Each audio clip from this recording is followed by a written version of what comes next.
भारत के गणतंत्र दिवस की परेड को पाकिस्तान में सबसे ज्यादा सर्च किया गया है। गूगल के ग्लोबल सर्च के मुताबिक आज सुबह 9 बजे पाकिस्तान में भारत के गणतंत्र दिवस की परेड को सबसे ज्यादा बार सर्च किया गया और इसका सर्च इंटरेस्ट 100% पहुंच गया।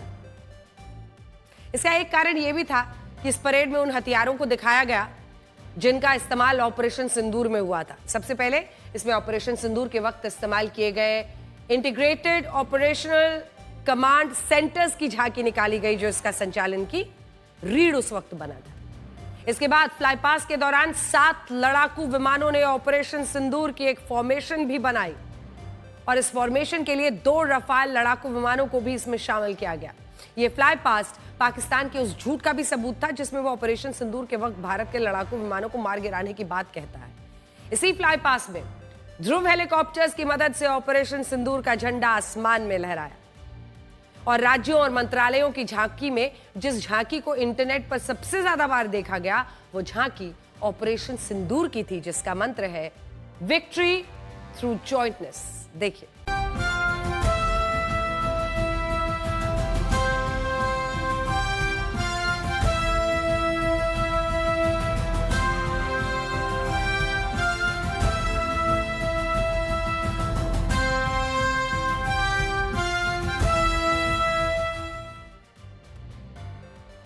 ये बात बहुत कम लोग जानते हैं कि भारत का संविधान 26 नवंबर 1949 को ही तैयार हो गया था, लेकिन इसके बावजूद इसे 2 महीने बाद 26 जनवरी 1950 को लागू किया गया। और ऐसा इसलिए हुआ क्योंकि 26 जनवरी वही तारीख थी जिस दिन इससे 20 साल पहले साल 1930 में कांग्रेस ने पूर्ण स्वराज का ऐलान किया था। यानी यही वो दिन था जब भारत ने अंग्रेजों से कहा था कि हमें एक स्वतंत्र देश चाहिए और हम आधी अधूरी आजादी को कतई स्वीकार नहीं करेंगे। और इसी वजह से 26 जनवरी की ये तारीख खास बन गई और इसी दिन भारत के संविधान को लागू किया गया। हालांकि कई वजहों से भारत के संविधान की आलोचना भी हुई और इनमें पहला कारण यह था कि संविधान में कई बातें दूसरे देशों के संविधान से नकल करके अपनाई गई थी। ऐसी बात कही गई, ऐसे आरोप लगाए गए। आज भी भारत का संविधान दुनिया का इकलौता ऐसा संविधान है जो 1-2 नहीं बल्कि 10 से ज्यादा देशों से प्रेरित बताया जाता है। इनमें भारत की संसदीय व्यवस्था ब्रिटेन के संविधान से प्रेरित है, मौलिक अधिकार अमेरिका के संविधान से, केंद्र सरकार को मिलने वाली आपातकालीन शक्तियां जर्मनी के संविधान से, आजादी और समानता का सिद्धांत फ्रांस के संविधान से और राज्य से ज्यादा शक्तियां केंद्र सरकार के पास होनी चाहिए, ये विचार कनाडा के संविधान से लिया गया। यानी भारत का संविधान पश्चिमी देशों के संविधान से प्रेरित था और इसीलिए भारत का संविधान आज दुनिया का सबसे बड़ा लिखित संविधान भी है। भारत का संविधान 1,46,385 शब्दों का है, जबकि अमेरिका का 7,762 शब्दों का, ब्रिटेन का 54,408 शब्दों का, चाइना का 960 शब्दों का, रशिया का संविधान 12,908 शब्दों का। तो आप चार्ट देख सकते हैं, भारत का संविधान सबसे विस्तृत संविधान है। भारतीय संविधान की इसलिए भी आलोचना कुछ लोग करते हैं, की जाती है, क्योंकि अंग्रेजों से आजादी मिलने के बाद भारत ने अपने संविधान की मूल प्रति अंग्रेजी भाषा में ही लिखवाई। भारत का संविधान जिनके द्वारा लिखा गया था उनका नाम था प्रेम बिहारी नारायण और वो भारतीय सुलेख की कला में बहुत माहिर थे और पेशे से एक जाने माने कैलीग्राफर भी थे। भारत के पहले प्रधानमंत्री पंडित जवाहरलाल नेहरू ने भारत का संविधान लिखने के लिए स्वयं प्रेम बिहारी का चुनाव किया था। लेकिन यह दिलचस्प बात यह है कि इस दौरान दोनों की ही एक शर्त थी। पंडित नेहरू चाहते थे कि भारत का संविधान अंग्रेजी भाषा और इटैलिक फॉन्ट स्टाइल में लिखा जाए और प्रेम बिहारी का कहना था कि यह संविधान इसी शर्त पर लिखेंगे जब उन्हें इसके हर पन्ने पर अपना नाम और आखिरी पन्ने पर अपना और अपने दादाजी का नाम लिखने की इजाजत दी जाएगी। उन्होंने तब पंडित नेहरू से यह भी कहा था कि उन्हें इस काम के बदले में कोई पैसा नहीं चाहिए, लेकिन वो बस संविधान के हर पन्ने पर अपना नाम चाहते हैं। और आज भी संविधान की जो मूल प्रति है उसके हर पन्ने पर यहां नीचे उनका, देखिए एक बार दिखा दीजिए, प्रेम उनका नाम लिखा हुआ है। बस वो इतना ही चाहते थे, उन्होंने इसके बदले पैसा भी नहीं मांगा और ये कहा कि हर पन्ने पर अपना नाम लिख पाए।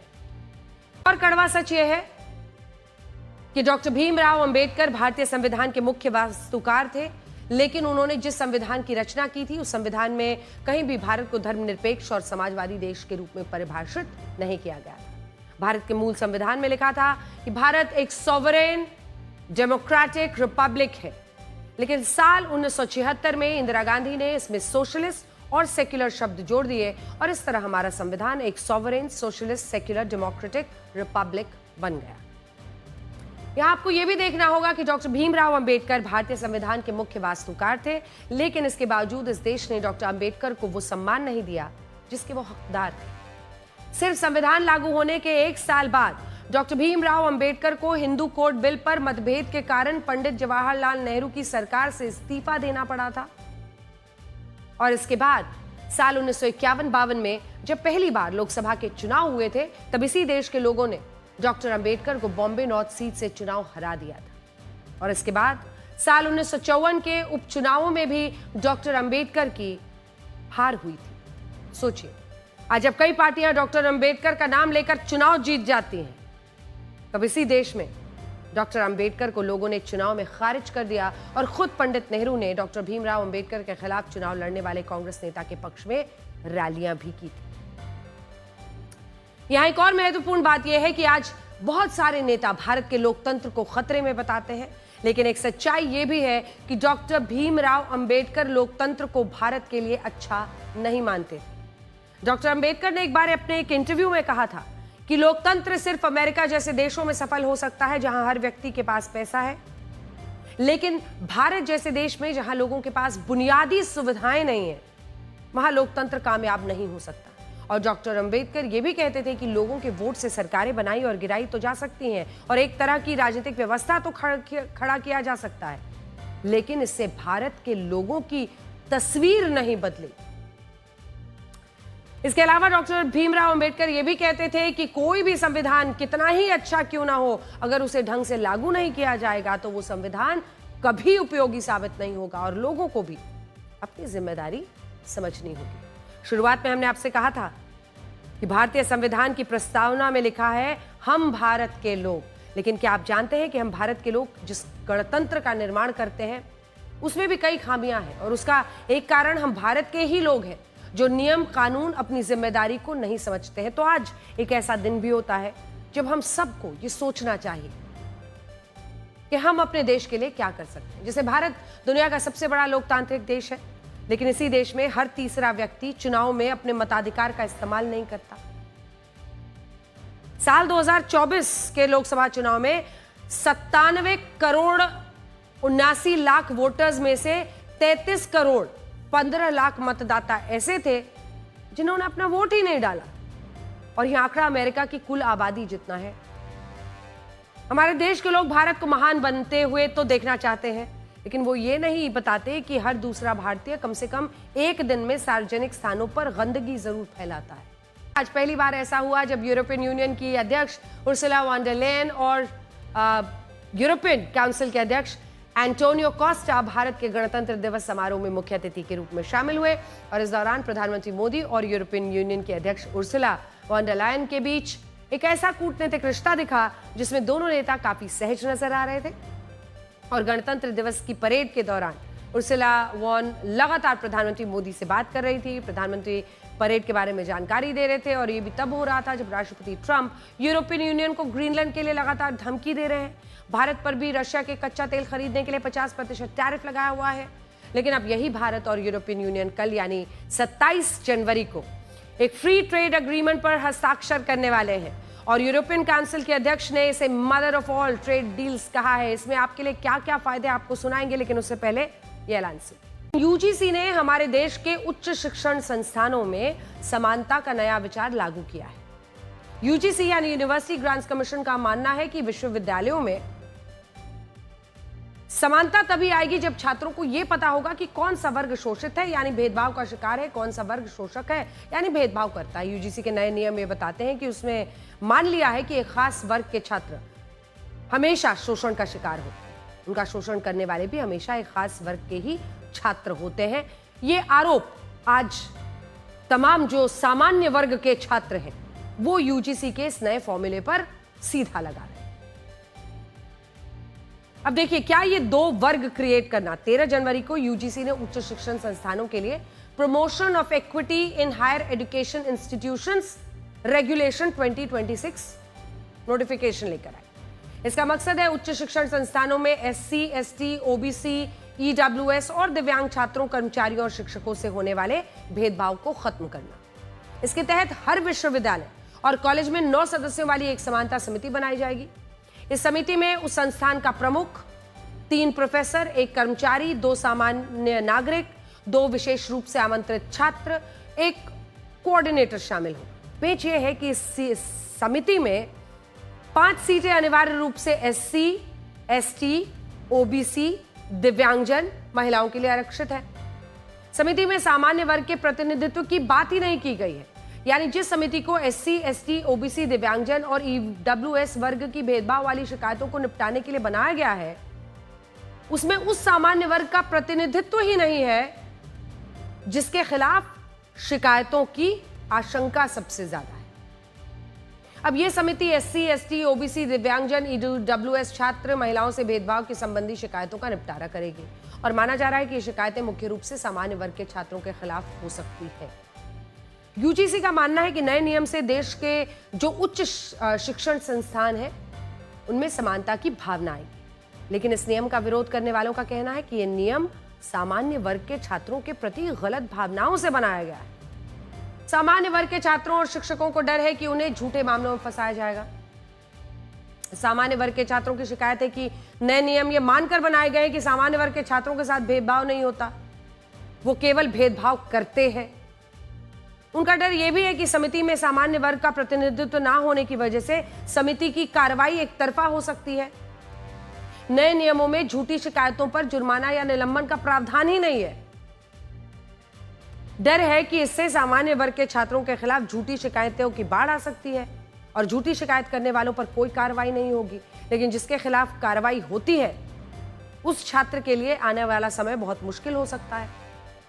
कई वर्षों बाद अगर उसे पूरी तरह से उन आरोपों से बरी कर दिया जाता है तब भी कोई फायदा नहीं होगा, क्योंकि उसका करियर, उसकी जो पढ़ाई है आगे की, वो तबाह हो जाएगी। दावा है कि यूजीसी के नए नियम विश्वविद्यालयों और कॉलेजेस में जातिगत भेदभाव की बढ़ती शिकायतों की वजह से बनाए गए। साल 2024 में जातिगत भेदभाव की शिकायतों पर यूजीसी ने रिपोर्ट पेश की थी। इस रिपोर्ट के मुताबिक साल 2019-20 में जातिगत भेदभाव की 173 शिकायतें थी, वहीं 23-24 में शिकायतें बढ़कर पहुंच गई 378। यूजीसी का कहना था कि 5 वर्षों में कुल शिकायतों की संख्या 1160 रही, लेकिन 2019-20 की तुलना में 23-24 की संख्या करीब 118% ज्यादा है। इसलिए नियम कड़े होने चाहिए। यूजीसी की 2023-24 की रिपोर्ट में जितनी शिकायतों का जिक्र किया गया है, ये शिकायतें उन्हें देश के 704 विश्वविद्यालयों और 1553 कॉलेजेस में मिली। अगर हम केवल साल 23-24 का ही उदाहरण लें तो उस वक्त हमारे देश में 1153 विश्वविद्यालय और 48,291 कॉलेजेस। इनमें 4 करोड़ 20 लाख से ज्यादा छात्र पढ़ रहे थे। आपको अभी हमने बताया था कि साल 23-24 में यूजीसी को भेदभाव की 378 शिकायतें मिली थी। तो इसको आप अगर हम मान लें कि 2023-24 में कुल छात्रों में से करीब 50% छात्र एससी, एसटी, ओबीसी, ईडब्ल्यूएस, दिव्यांग वर्ग के थे, तो ये संख्या करीब 2 करोड़ 10 लाख हो सकती है। और इनमें से केवल 0, ये जो सबसे नीचे आप नंबर देख रहे हैं ना, 0.0018% छात्रों ने ही अपने साथ हुए भेदभाव की शिकायत की। यह है शिकायत का परसेंटेज, 0.0018। जातिगत भेदभाव बहुत गंभीर समस्या है। इसकी शिकायत पर कड़ी सजा होनी चाहिए अगर आरोप सही पाए जाते हैं। लेकिन शिक्षण संस्थानों में भेदभाव की शिकायतों की दर इतनी मामूली है कि इसके आधार पर सामान्य वर्ग के छात्रों, शिक्षकों, कर्मचारियों को शोषण करने वाला मान लेना यह गलत है। यही वजह है कि समानता लाने वाले ये नए नियम शिक्षण संस्थानों में जातिगत दुर्भावना बदला लेने की टूलकिट बन सकते हैं। और इसी वजह से यूजीसी के नए नियमों के कारण सामान्य वर्ग का गुस्सा केंद्र सरकार पर फूट रहा है। आपने फिल्म केरल स्टोरी के बारे में जरूर सुना होगा, जिसमें कुछ मुस्लिम लड़कियों ने अपनी दोस्त का ब्रेन वॉश करके उसका धर्मांतरण कराया। इसे बहुत से लोगों ने प्रोपेगेंडा बताया, लेकिन आज हम केरल स्टोरी नहीं बल्कि मुरादाबाद स्टोरी दिखाएंगे, जो सिर्फ स्टोरी नहीं, प्रोपेगेंडा नहीं, बल्कि धर्मांतरण की कोशिश है लाइव। जी हां, उसकी लाइव कहानी है। मुरादाबाद में 5 मुस्लिम छात्राओं ने एक हिंदू लड़की को जबरन बुर्का पहना दिया और ये सारी घटना पास ही लगे एक सीसीटीवी में रिकॉर्ड हो गई। पीड़ित छात्रा नाबालिग है, उसका आरोप है कि उसे जबरदस्ती बुर्का पहनाया गया। उसकी सहेलियों ने उसे अपनी बातों में फंसाया, कहा कि बुर्का पहनने से वो अच्छी लगेगी। उसकी मुस्लिम दोस्त उसे नॉनवेज खाने को बोलती थी। ये मामला एक इंटर कॉलेज का है और ये सभी लड़कियां 12वीं क्लास की छात्राएं हैं। इनमें 5 मुस्लिम और 1 लड़की हिंदू है। आरोप है कि बाकी लड़कियां एक हिंदू लड़की के धर्मांतरण की कोशिश कर रही थी। ये सभी एक साथ कोचिंग जाती थी और हिंदू लड़की से काफी गहरी दोस्ती हो गई। बीते 20 दिसंबर को कोचिंग के बाहर ही इन्होंने हिंदू लड़की को जबरन बुर्का पहनाया। जब इसका फुटेज सामने आया तो बवाल मच गया। इसके बाद पीड़ित लड़की के भाई ने शिकायत दर्ज कराते हुए मानसिक दबाव बनाने, धर्मांतरण की कोशिश करने का आरोप लगाया। पीड़ित लड़की का कहना है कि उससे मुस्लिम बनने के लिए कहा जाता था, यहां तक कि उसे पहनावे के लिए बुर्का में बैग में रखकर लाई थी। लड़की को शक है कि उन्होंने उसे धोखे से नॉनवेज भी खिला दिया।